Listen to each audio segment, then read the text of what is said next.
मंगलाचरण। ओम श्री गणेशाय नमः। ओम नमो भगवते वासुदेवाय।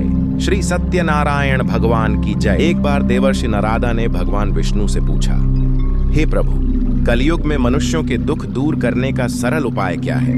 भगवान विष्णु ने कहा, जो व्यक्ति श्रद्धा और भक्ति से सत्यनारायण व्रत और कथा करेगा, उसके कष्ट दूर होंगे तथा सुख समृद्धि प्राप्त होगी।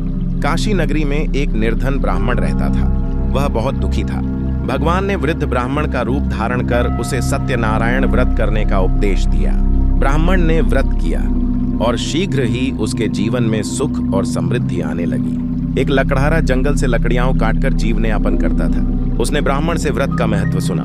घर जाकर उसने श्रद्धा से व्रत किया। भगवान की कृपा से उसकी आय बढ़ी और उसका जीवन सुखमय हो गया। एक धनी व्यापारी और उसकी पत्नी संतानहीन थे।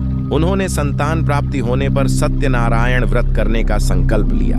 कुछ समय बाद उनके घर एक सुंदर कन्या का जन्म हुआ, जिसका नाम कलावती रखा गया। समय बीतता गया और व्यापारी अपना संकल्प भूल गया। बाद में व्यापार के लिए विदेश गया। भगवान की इच्छा से राजा ने उसे चोर समझकर बंदी बना लिया और उसका धन भी छीन लिया।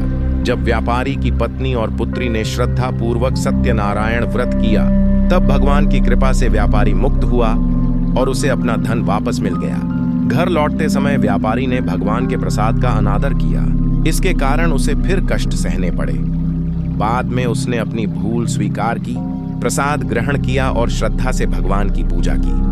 तब उसके सभी दुख दूर हो गए और परिवार सुखपूर्वक रहने लगा।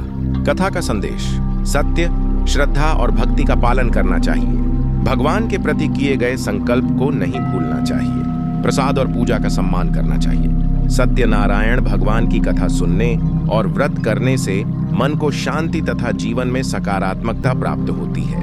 बोलिए श्री सत्यनारायण भगवान की जय।